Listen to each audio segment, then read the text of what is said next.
तो देखो, अब साहब ने साफ बता दा कि मेरा तेरा मन एक क्यों नहीं हो सकता।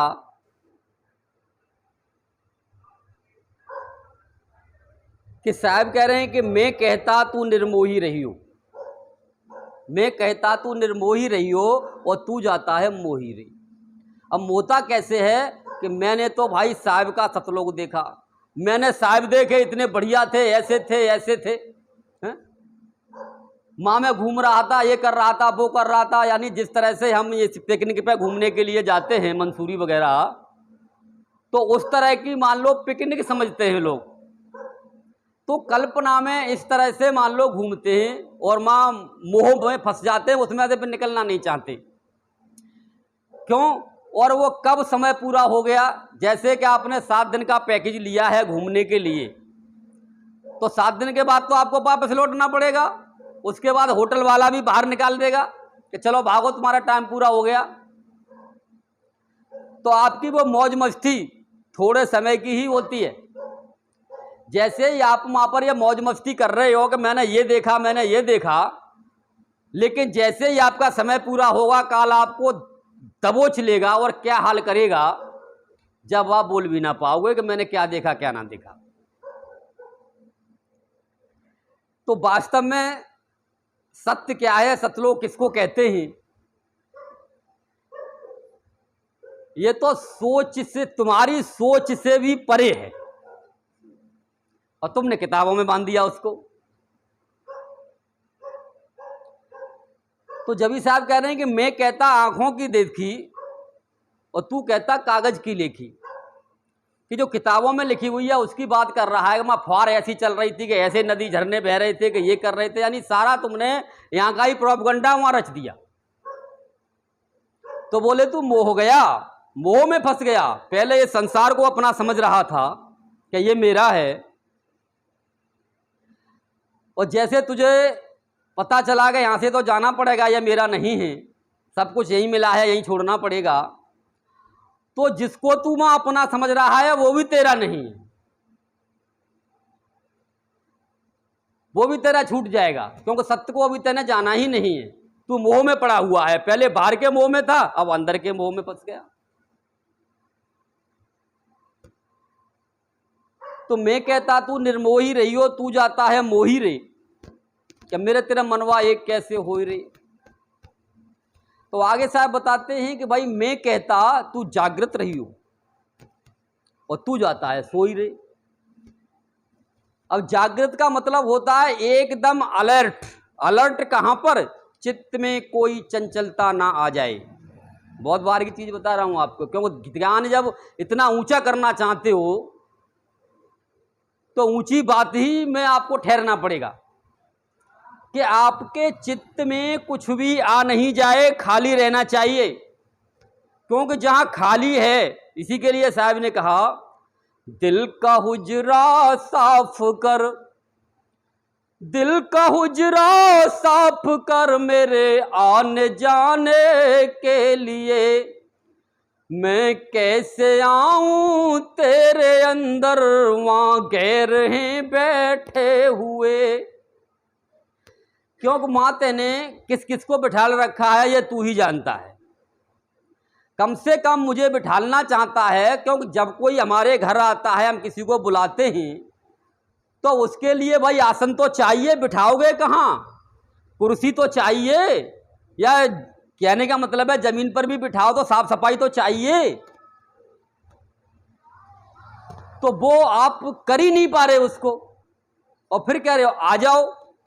लेकिन जो सब कुछ जानता है, सब कुछ देखता है, तो उसे तो पता है मैं जगह ही नहीं है, मैं जाऊंगा कहां, आऊंगा कहां? बोले पहले मेरे को बैठने के लिए जगह तो बना लो, तभी तो मैं आऊं। तो अब जगह कौन बनाएगा? बुलाना हम चाहते हैं किसी को घर पर, तो उसकी मान लो तैयारी कौन करेगा? हमको ही करनी पड़ेगी। तो उसको हम कहां पर बिठाएंगे, कैसे बिठाएंगे, कैसे उसका आदर भाव करेंगे? तो ये हमारा ही काम है। जब जाकर के वो पहले भी आता था, आज भी आता है और आगे भी आएगा। लेकिन जब उसके लिए हम स्थान नियुक्त कर लेंगे, जगह हम बना लेंगे बैठने लायक जब आएगा वो।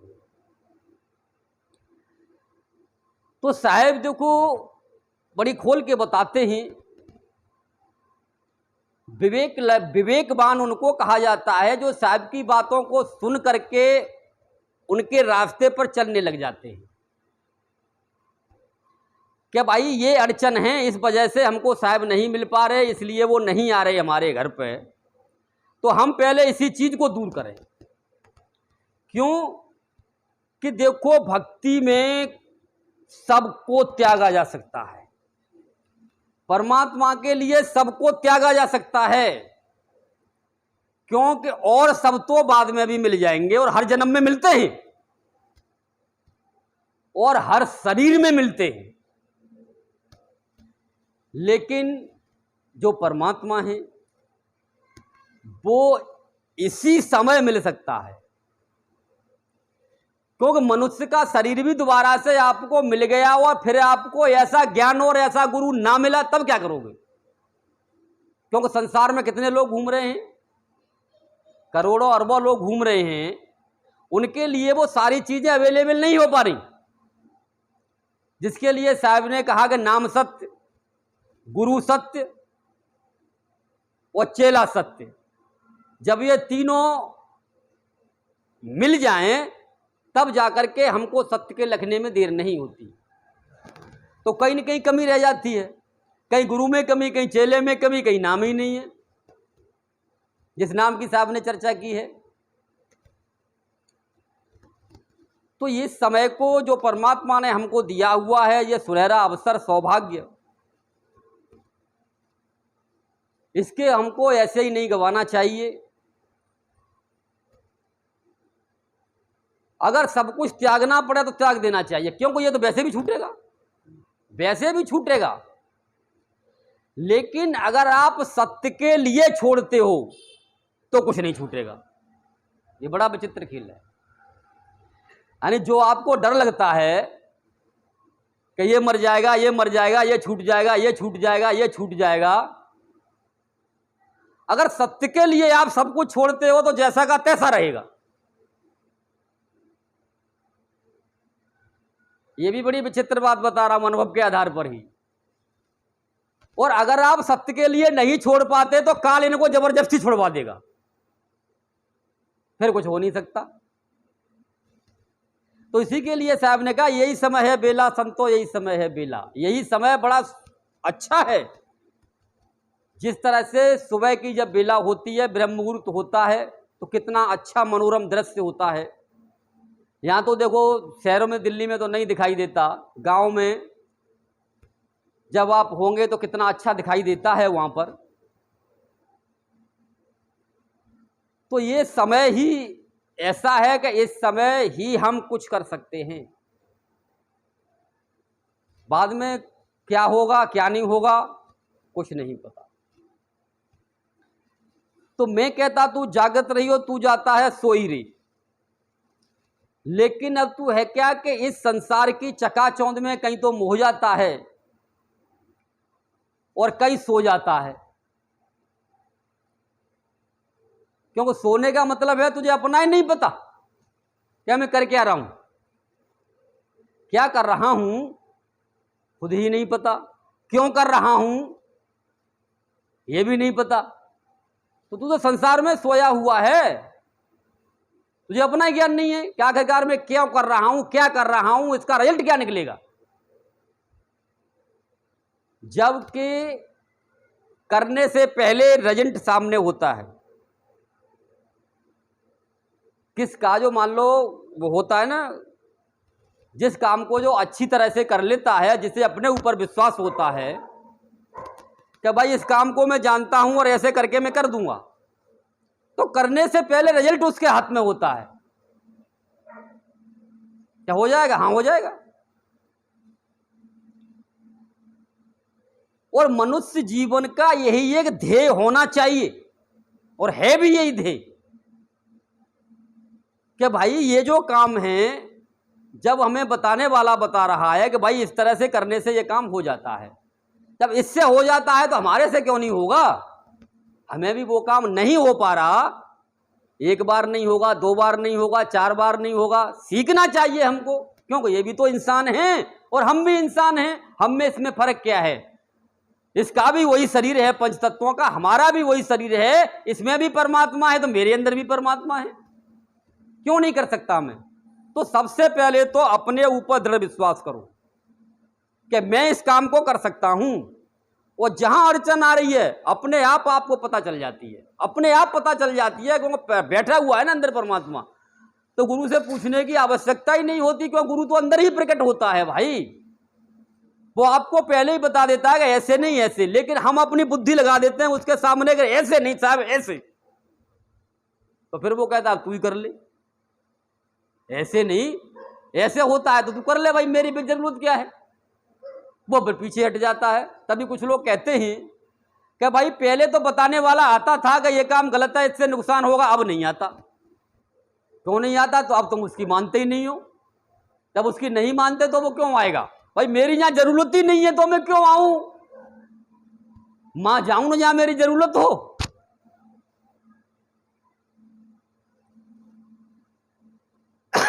तो जरूरत वाले एक से एक बैठे हुए हैं। तो हम आवश्यकता बनाएं, जरूरत बनाएं, क्योंकि हम एक पल बिना परमात्मा के रह नहीं सकते। तेरे से अलग हम एक पल रह नहीं सकते। ना हमारे अंदर मोह आना चाहिए, ना यानी हम सोने चाहिए, क्यों इतने बिजी हो जाते हैं कि हम उसी को भूल गए जो तुम्हारे सारे काम कर रहा है, जिसकी वजह से आप आगे बढ़ रहे हैं। ऐसे नहीं तो ऐसे, ऐसे नहीं तो ऐसे, ऐसे नहीं तो ऐसे। भाई इधर से नहीं कामयाबी मिल रही तो इधर से रास्ता देता है, वो इधर से नहीं मिल रही तो इधर से देता है, क्योंकि उसे पता है कि सारे रास्ते आएंगे तो मेरी तक ही। तो वह यहां से नहीं इधर से आ जा, ऐसे नहीं इधर से आ जा, जिधर से तुझे सुलभ लग रहा है उधर से आ जा। और हम उसी को भुलाए बैठते थे, उसी को भुला देते हैं। किसमें? मोहने के चक्कर में या सोने के चक्कर में। इतने गंभीर रूप से हम हो जाते हैं उस काम में तल्लीन कि हमें ना अपना पता। जब अपना जिसको पता नहीं उसे परमात्मा का क्या खाक पता होगा? अपना ही नहीं पता कि मैं क्या कर रहा हूं, क्यों कर रहा हूं, इसका रिजल्ट क्या निकलेगा। तो देखो, मैं कहता तू जागत रही हो तू जाता है सोई रे, और मैं कहता तू निर्मोही रही हो तू जाता है मोही रे। तो मेरा तेरा मनवा एक कैसे होए रे? भाई हम तुम एक कैसे? जगह इतनी है कि एक ही जा सकता है, या तू चला जाए या मैं चला जाऊं, एक ही जाएगा। तो एक को तो पीछे हटना पड़ेगा। चलो गुरु छोटा बन जाता है, गुरु पीछे हट जाता है, तो अब तुम जा नहीं सकते, मैं गड्ढे में जाके गिर जाओगे, क्यों तुम्हें रास्ते का नहीं पता। इसीलिए गुरु के सामने हमको ही हटने में ही यानी समझदारी है, क्योंकि साहब हमें तो रास्ते का ही नहीं पता। हम तो मान लो अपने अहंकार में बढ़ करके आगे गए भी तो आगे कुआं है, गड्ढा है, खाई है, कंकड़ है, क्या होगा हमें तो पता ही नहीं है, कैसे हम निकलेंगे। तो देखो, समझदार लोगों से मैं तो ये कहता हूं, समझदार लोगों से जिनसे हमको कुछ सीखना है उनसे कभी बहस नहीं करनी चाहिए। जिज्ञासा रखो, अपनी जिज्ञासा रखो और उनकी बात को समझने की कोशिश कर, काटने की नहीं, समझने की कोशिश करो। एक बार नहीं 10 बार समझने की कोशिश करो कि साहब आप इस रास्ते पर गए हैं तो हम क्यों नहीं चल पा रहे, कहां कमी आ रही है। तो अपनी कमी को खुद ही पकड़ने की कोशिश करो, क्योंकि जब दूसरा बताएगा तो हो सकता है हमें बुरी लग जाए, और लग जाती है कि ऐसा कैसे कह दिया। लेकिन भाई अब गुरु तो वो है, वो तो कहेगा, कहेगा भी, डांटेगा भी, यहां तक कि जब नहीं मानोगे तो भाई हमारे गुरुजी तो यहां तक कहते हैं भाई मार भी देगा। लेकिन ऐसा कभी वो करते नहीं, उन्होंने भी कभी नहीं किया, कहते जरूर हैं। जब उन्होंने नहीं किया तो हम क्या करेंगे भाई। लेकिन हां, टाइट शब्दों में कड़ी से कड़ी चेतावनी वो जरूर देता है कि किसी तरह से मान लो सुधार आ जाए, सुधार आ जाए। तो देखो साहब ने बार बार समझाने की कोशिश की है कि मेरा तेरा मन कैसे एक होगा कि हमको इन झंझटों से निकल करके आगे बढ़ना है। और आगे बढ़ के होगा क्या, ये भी आपको मैं अभी थोड़ी देर में बता दूंगा।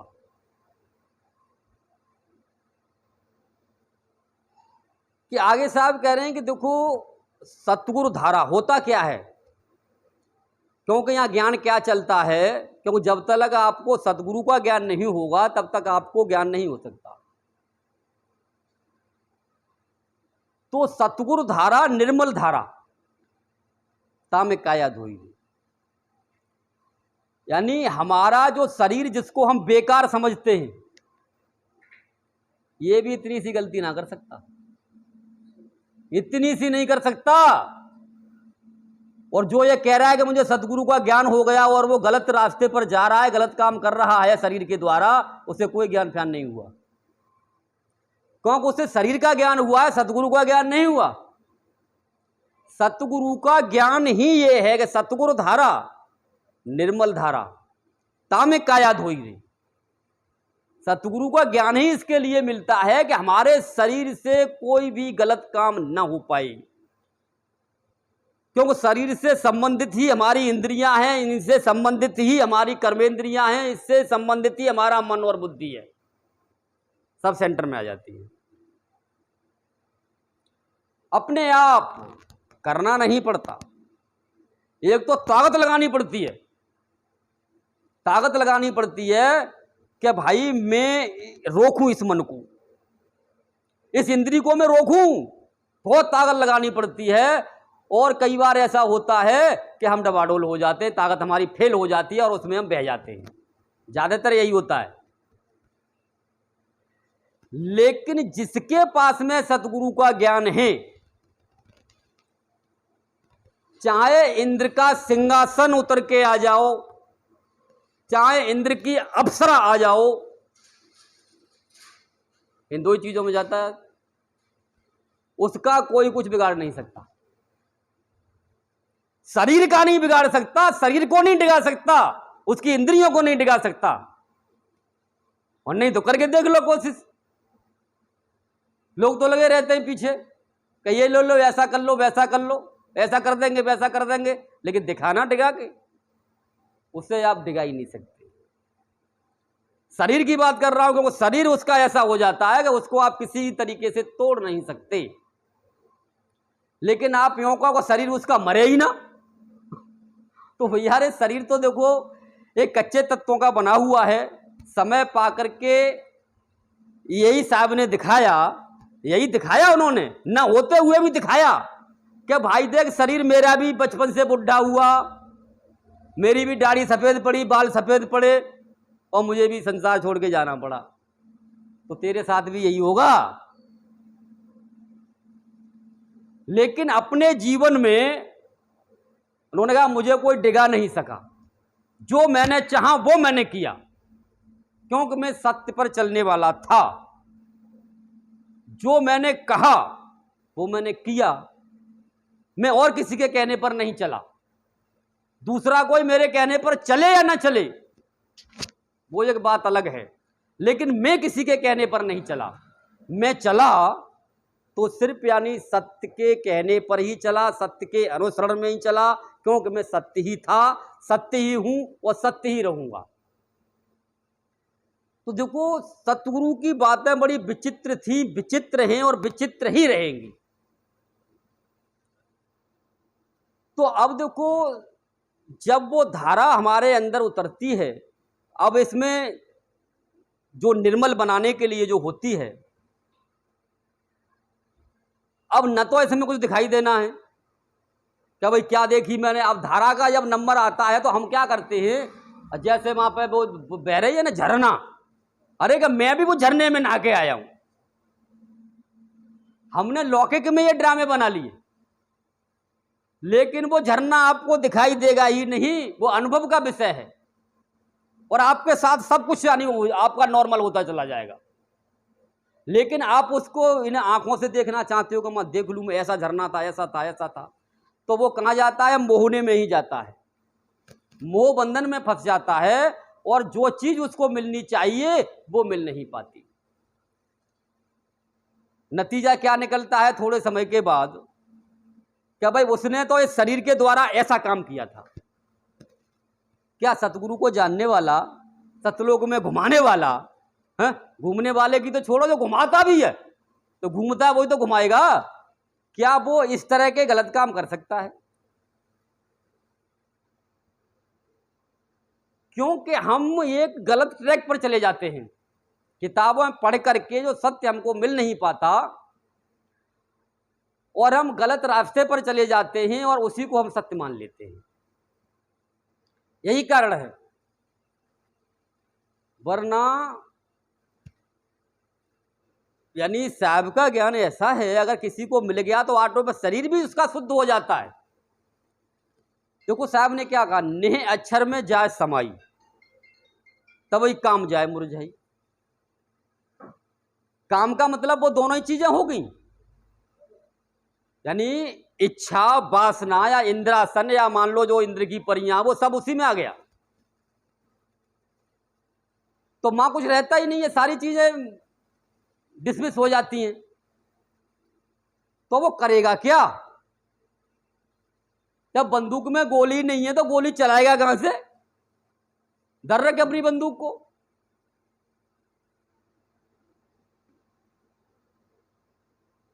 तो देखो, जब तक हमको, और ये ज्ञान कब मिलता है? जैसे मैंने अभी बताया कि ये किसका है? ये तुम्हारा पंथ है।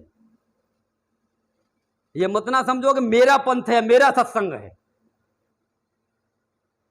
ये तुम्हारा सत्संग है, तुम्हारा ज्ञान है, तुम्हारा ही पंथ है, तुम्हारा ही रास्ता है।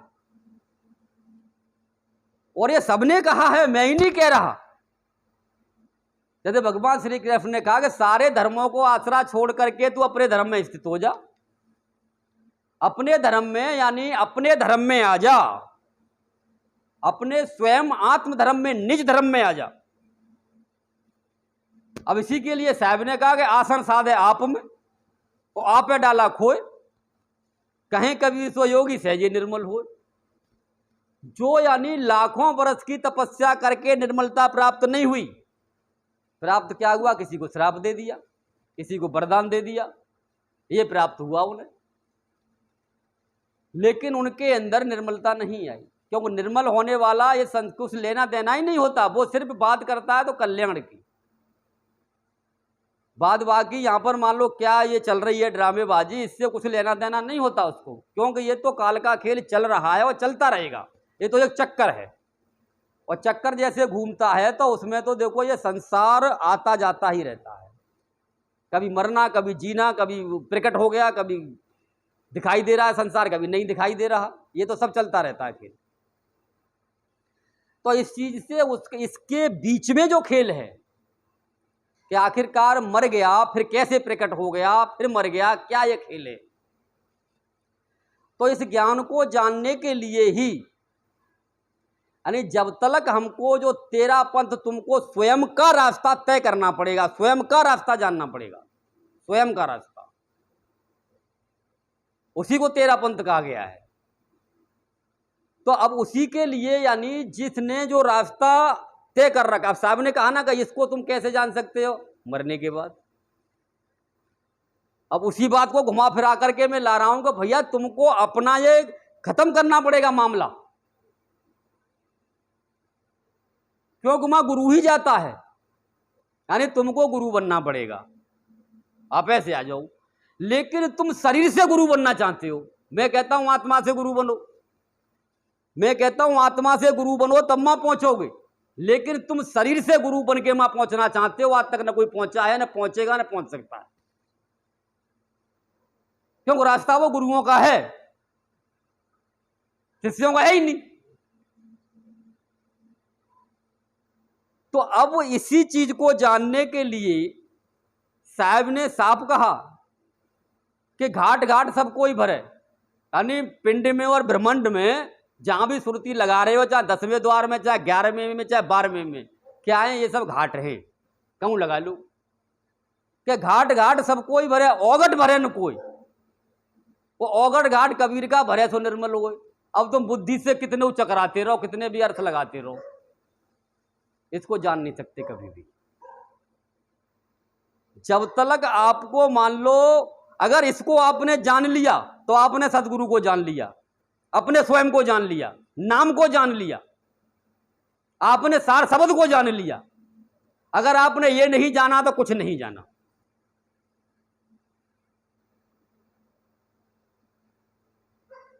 बन जाओगे आप गुरु, लेकिन शरीर गुरु ना बनता। मैं तो पहले कहता हूं मैं गुरु हूं ही नहीं भाई।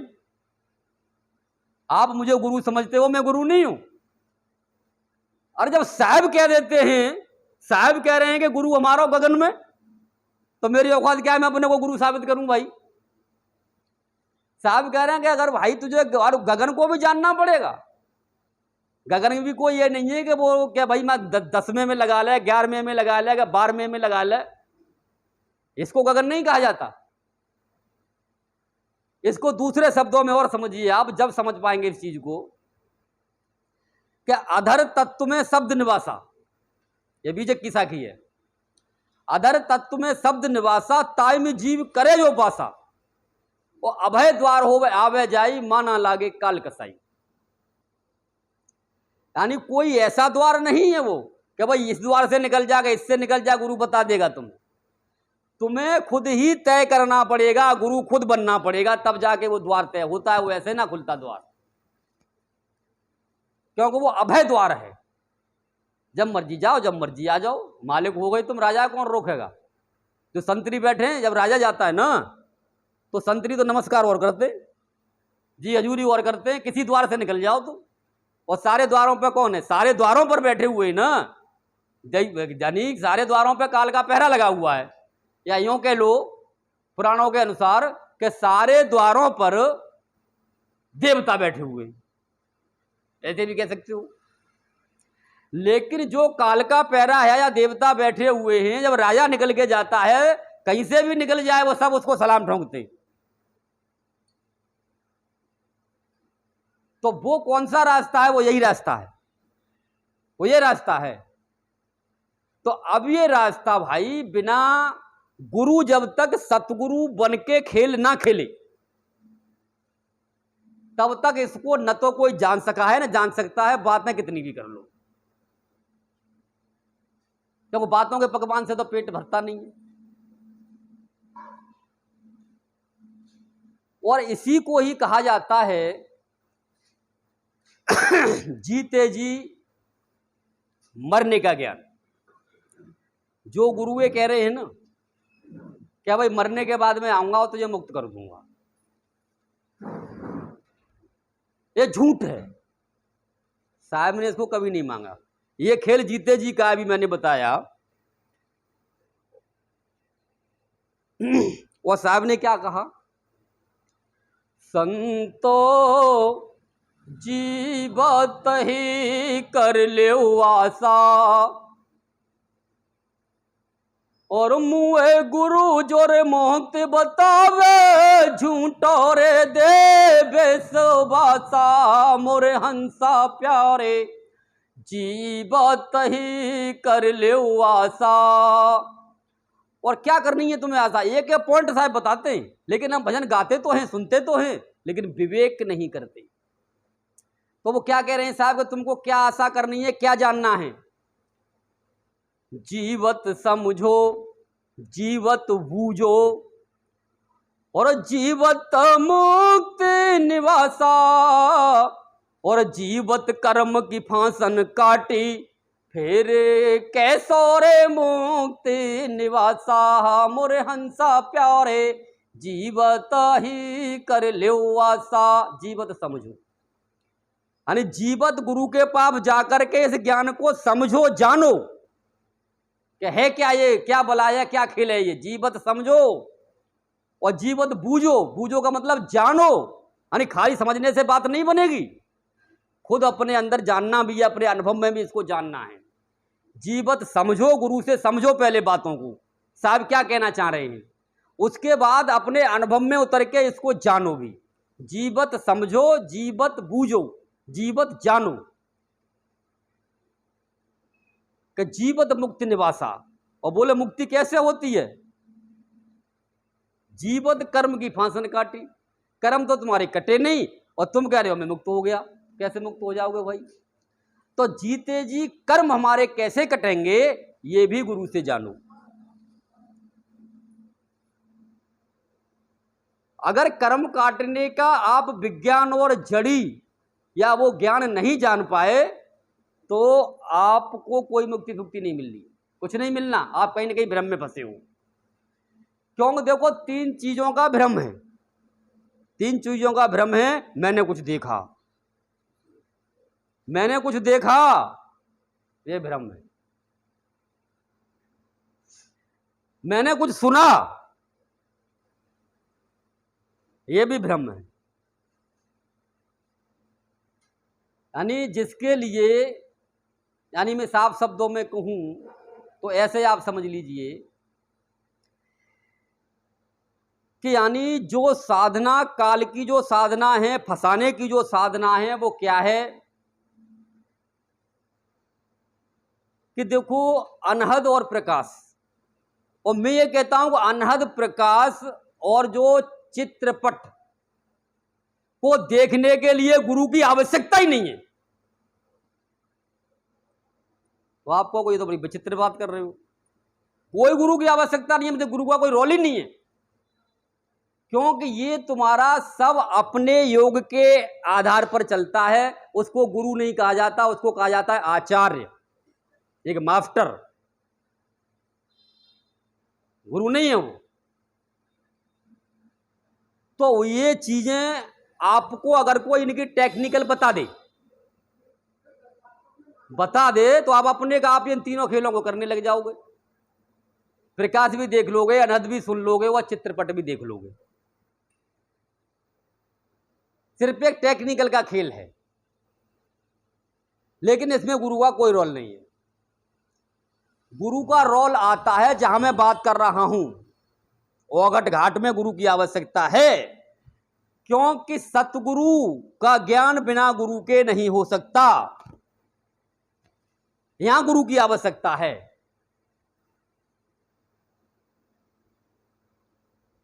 लेकिन अब वहां तक तो हमारा ज्ञान पहुंचता नहीं, इसीलिए ये माया के चक्कर में, काल के ज्ञान के चक्कर में इनको ही जनाने वाले आजकल टॉप मोस्ट के गुरुजी हैं। क्योंकि हमारी तो दुकानदारी चलने चाहिए, पढ़ने वाले आने चाहिए, हमें क्या लेना देना। हमारे पास पढ़ने वाले तो बहुत आते हैं ना, अच्छी बात है।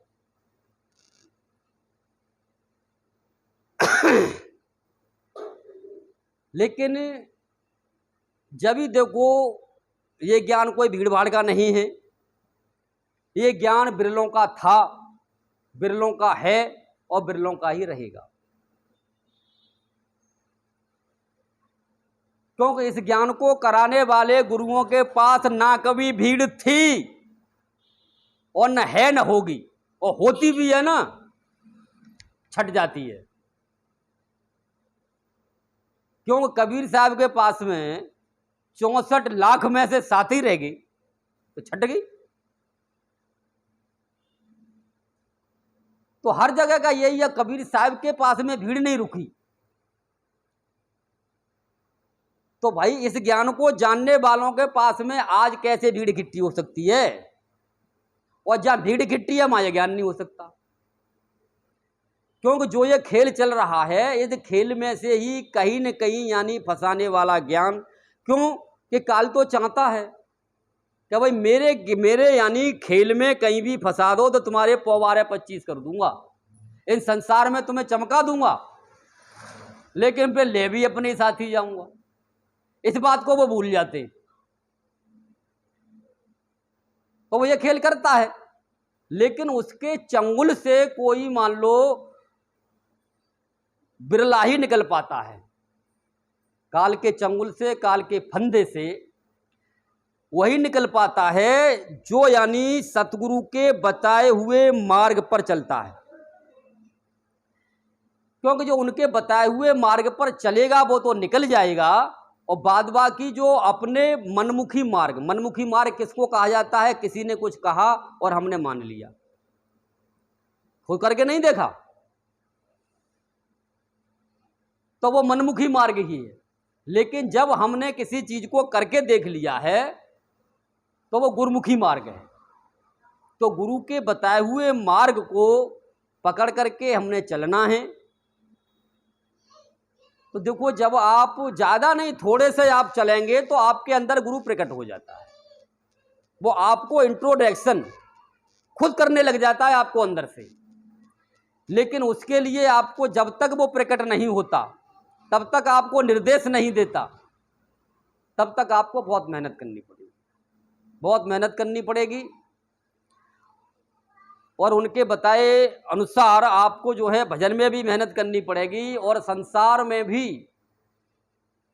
मेहनत करनी पड़ेगी। और जब वो प्रकट हो लेता है तो फिर कोई खेल बाकी नहीं रहता, क्योंकि संसार भी अपने आप चलता है उसका।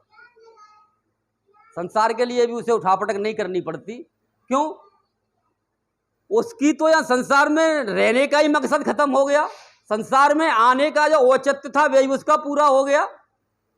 वो करेगा क्या? लेकिन रखना उसको है क्या भाई मेरा काम कौन करेगा? बड़ी मुश्किल से मैंने तुझे अपने लायक बनाया है,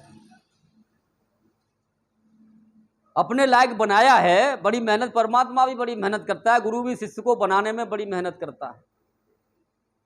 तब जाकर के वो अपने कामला, जिस तरह से ये मान लो मालिक अपने कारीगर को काम सिखाता है, काम सिखा करके ये गुरु उसको तैयार कर लेता है, तो बड़ी मेहनत करता है उसके साथ में जब वो तैयार कर लेता है। तो अपना करने के लिए उसके पास कुछ होता ही नहीं। जो भी करता है वो यानी गुरु का ही कार्य करता है, यानी परमात्मा का ही कार्य करता है। वो तो अपना कार्य तो जिस काम के लिए वो आया था वो हो चुका उसका। लग रहा है आपको ये बड़ा वैसा लग रहा है, लेकिन अटपटा नहीं है, ये सत्य है। क्योंकि जब वो काम हो जाता है ना, हमारा सत्य को जानने वाला काम हो जाता है, तो हकीकत में संसार में यहां पर मैं क्या करने आया हूं? अरे सारा काम तो हो गया मेरा, यही तो एक काम था जिसके लिए मैं आया था। बाद बाकी तो सिर्फ फॉर्मेलिटी है। तो उसकी कोई मान लो वो नहीं रहती, वो सिर्फ चलता है, ऑटोमेटिकली चलता है। क्यों? चलाने वाला चलाता है, अपने आप चलता है। वो उसको उठापटक ज्यादा नहीं करनी पड़ती, कहां से कैसे करेगा, क्या करेगा, ये उसका काम है। तो देखो, इसको साथ ही मैं सत्संग को विराम देता हूं। तो बोलो सतगुरुदेव की जय, ने तत्वदर्शी गुरु राम कुमार साहेब की जय, सभी संत महात्माओं की जय। सत साहेब।